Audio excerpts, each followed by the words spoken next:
Hello everyone, welcome to Ken studies. आज है 12 जून और आज के दिन सेलिब्रेट किया जाता है world day against child labour.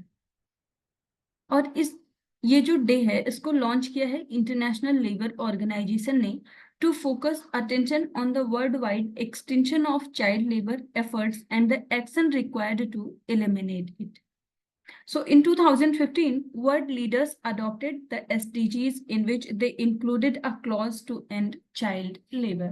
तो आप ध्यान रखेंगे 12 जून को हम सेलिब्रेट करते हैं world day against child labour.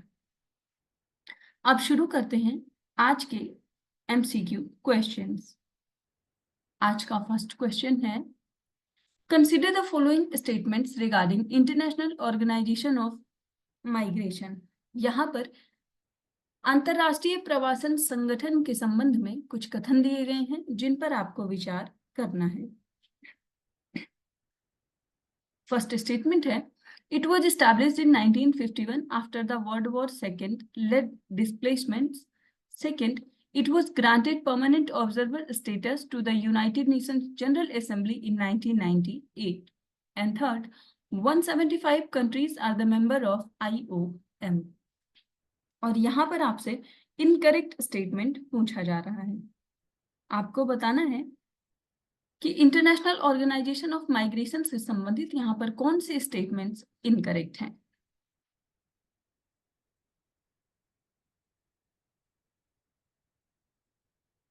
और इस क्वेश्चन में आपका करेक्ट ऑप्शन हो जाएगा ऑप्शन बी। यहाँ पर आपका सेकेंड स्टेटमेंट इनकरेक्ट है जबकि फर्स्ट और थर्ड करेक्ट है।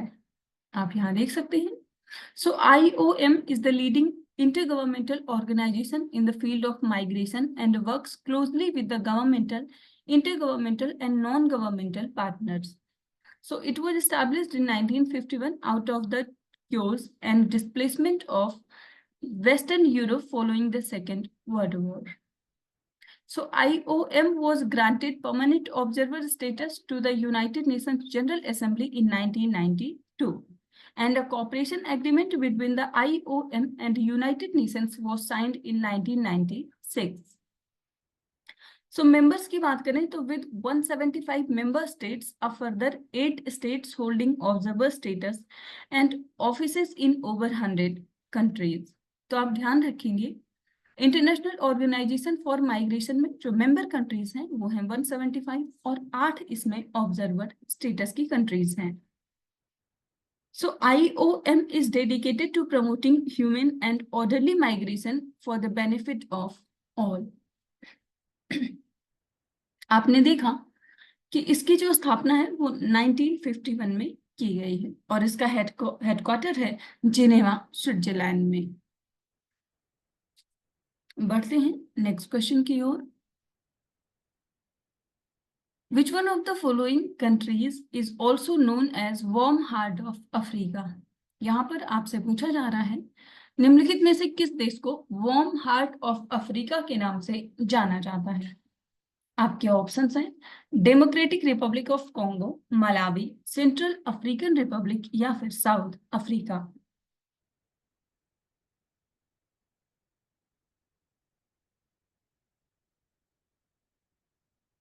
और इस क्वेश्चन में आपका करेक्ट ऑप्शन हो जाएगा ऑप्शन बी। सो ये कंट्री है मलावी। आप यहाँ देख सकते हैं An aircraft carrying Malawi vice president and 9 others has gone missing, जिसकी वजह से मलावी काफी चर्चा में रहा है। मलावी की बात करें तो ऑफिशियली इसको रिपब्लिक ऑफ मलावी कहा जाता है और ये एक लैंड लॉक्ड कंट्री है इन साउथ ईस्टर्न अफ्रीका। आप देख सकते हैं इसकी जो नेबरिंग कंट्रीज हैं वो हैं तंजानिया, जाम्बिया और मोजाम्बिक। और इसके बीच में ये जो लेक है इस लेक को हम लेक न्यासा कहते हैं। So the warm heart of Africa for the, इसको हम ये नाम क्यों दिए हैं, because of the friendliness of its people and Malawi is known for its stunning natural beauty dominated by lake Malawi, Africa's third largest freshwater lake, which takes up about a fifth of the country's area. तो sorry, ये जो lake है ये lake Malawi ही है, जो Malawi country है उसका 1/5 area cover करती है। ये अपनी नेचुरल ब्यूटी के लिए जाना जाता है। मलावी की बात करें तो इसकी कैपिटल है लिंगो और ऑफिशियल लैंग्वेज है यहाँ की इंग्लिश। आप इसकी नेबरिंग कंट्री जरूर ध्यान रखेंगे। इसकी नेबरिंग कंट्रीज हैं तंजानिया, जाम्बिया और मोजाम्बिक। बढ़ते हैं नेक्स्ट क्वेश्चन की ओर।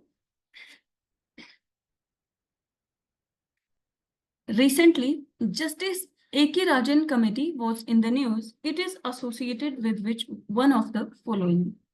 यहाँ पर आपसे पूछा जा रहा है, हाल ही में जस्टिस A.K. राजन कमेटी खबरों में रही है। आपको बताना है कि इस कमेटी का संबंध निम्नलिखित में से किससे है।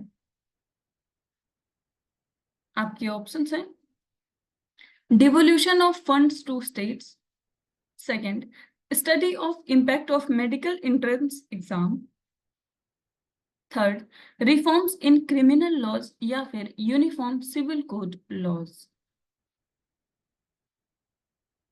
और इस क्वेश्चन में आपका करेक्ट ऑप्शन हो जाएगा ऑप्शन बी। सो ये संबंधित है to study the impact of medical entrance exam. आप यहाँ देख सकते हैं।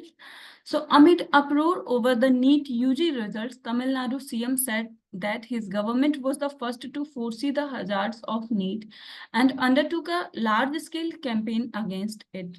So Tamil Nadu government response was over the findings of Justice A.K. Rajan committee findings.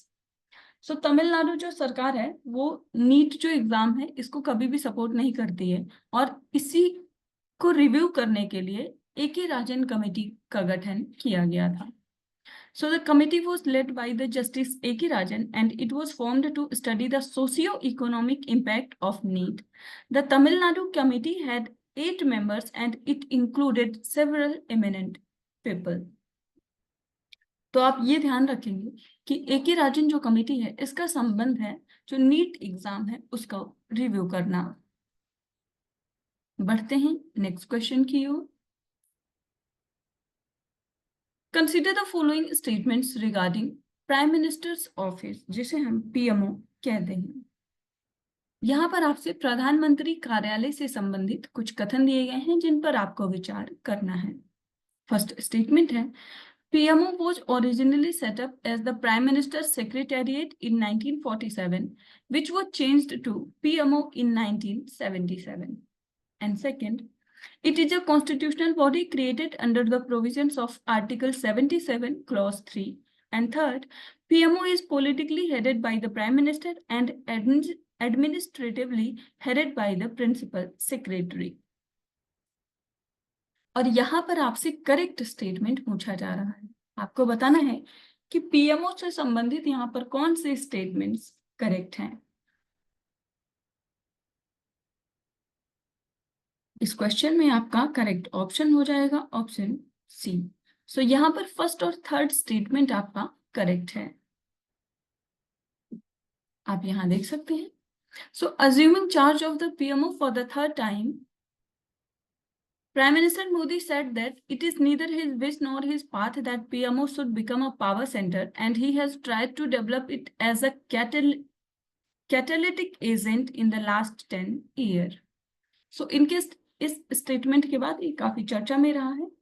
PMO की बात करें तो PMO can be defined as the administrative agency created under the provisions of Article 77 in order to provide secretarial assistance. And it got the status of department under the allocation of Business Rules 1961. So this staff agency is mainly concerned with providing assistance in decision making at the top level of the government of India. Despite its importance, it is accorded an extra constitutional body. So PMO एक extra constitutional body है, ना कि constitutional body। ये आप ध्यान रखेंगे। वर्तमान समय में जो PMO है आपने देखा कि ये इसके प्रिंसिपल सेक्रेटरी होते हैं और वर्तमान समय में वो हैं प्रमोद कुमार मिश्रा। बढ़ते हैं नेक्स्ट क्वेश्चन की ओर। Which company won the Kalinga Excellence Award for Energy, CSR and Sustainability? यहाँ पर आपसे पूछा जा रहा है किस कंपनी ने ऊर्जा, सीएसआर और स्थिरता के लिए कलिंग उत्कृष्टता पुरस्कार जीता है? आपके ऑप्शंस हैं Bharat petroleum corporation limited, Mahanadi coalfields limited, Odisha mineral development corporation या फिर अडानी ग्रीन एनर्जी लिमिटेड। आपको बताना है कि कलिंगा एक्सीलेंस अवार्ड से किसे सम्मानित किया गया है।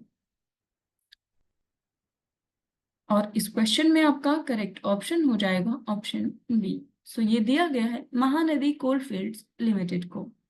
आप यहाँ देख सकते हैं Mahanadi Coalfields Limited has been conferred with the Kalinga Excellence Award for Energy, Corporate Social Responsibility and Sustainability. And the awards were presented at the 9th National Conclave on Environment, Energy and Climate Change, which was a significant event जिसका आयोजन किया गया था भुवनेश्वर में on 8th of June. So MCL receives accolades in the 5-star category for their performance in the year 2023. Highlighting their exemplary contributions to energy management and sustainable practices. बढ़ते हैं next question की ओर। Who has been appointed as the director in NITI Aayog? यहाँ पर आपसे पूछा जा रहा है नीति आयोग में निदेशक के रूप में हाल ही में किन्हें नियुक्त किया गया है? आपके ऑप्शंस हैं आशीष कुमार दास, राजीव गुप्ता, सुमन बेरी या फिर अनिल श्रीवास्तव। और इस क्वेश्चन में आपका करेक्ट ऑप्शन हो जाएगा ऑप्शन ए। तो हाल ही में नीति आयोग के डायरेक्टर बनाए गए हैं आशीष कुमार दास। आप यहाँ देख सकते हैं। So Ashish Kumar Das has been appointed as the director in Niti Aayog, a crucial role within one of India's foremost policy think tank. So Das is an officer of the Indian Trade Services from 2008 batch, bringing substantial experience to the position. And his selection was finalized by the Department of Personnel and Training under the Central Staffing Scheme. The tenure set for Das is 4 years starting from the date he assumed charge, reflecting a standard duration for such appointments to allow for impactful contribution to policy. तो आप ध्यान रखेंगे नीति आयोग के director बनाए गए हैं आशीष कुमार दास। नीति आयोग की बात करें तो इसका फुल फॉर्म होता है national institution for transforming India, and it serves as the apex public policy think tank of the government of India and nodal agency tasked with catalyzing economic development, fostering cooperative federalism, and moving away from bargaining federalism through the involvement of state governments of India in the economic policy making process using bottom-up approach. तो नीति आयोग की बात करें तो इसको form किया गया 2015 में और इसका जो हेडक्वार्टर है वो है न्यू दिल्ली में। चेयरपर्सन जो प्रधानमंत्री होते हैं वो होते हैं नीति आयोग के चेयरपर्सन। बढ़ते हैं नेक्स्ट क्वेश्चन की ओर। Match the Modi 3.0 cabinet ministers to their respective ministries. तो अभी हाल ही में जो नया मंत्रिमंडल की सूची आई है उससे संबंधित यहाँ पर आपको सूची दी गई है। आपको बताना है कि यहाँ पर मंत्रियों से संबंधित उनका कौन सा विभाग सही है। आपको मैच करना है करेक्टली। आप यहाँ देख सकते हैं मिनिस्टर्स में हैं अश्विनी वैष्णव, शिवराज सिंह चौहान, मनोहर लाल खट्टर और गजेंद्र शेखावत। इधर मिनिस्ट्रीज हैं Minister of Agriculture, then Minister of Culture, Minister of Information and Broadcasting, and then Minister of Power along with Housing and Urban Affairs. आप इन कोड्स के माध्यम से बताइए कि इसमें कौन सा ऑप्शन सही होगा।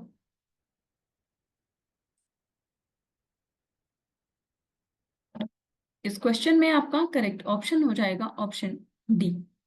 सो यहाँ पर अश्विनी वैष्णव जो है उनको बनाया गया है minister of information and broadcasting इसके साथ ही उनको रेलवे की मिनिस्ट्री भी दी गई है।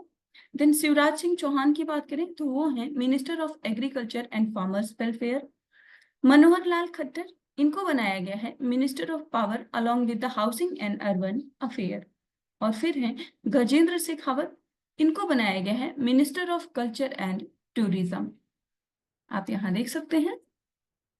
So these assignments reflect the strategic placement of experienced politicians in roles where they can leverage their previous governmental or organizational experience to benefit national administration. And the ministers are part of the broader strategy to reinforce Modi's third-term objectives, focusing on development, infrastructure, and cultural integration. So यहाँ पर important कुछ list दी गई है कि कौन से मंत्री को कौन सा मंत्रालय दिया गया है, आप यहाँ से देख सकते हैं। क्योंकि आने वाली परीक्षाओं में ये आपको पूछा जा सकता है।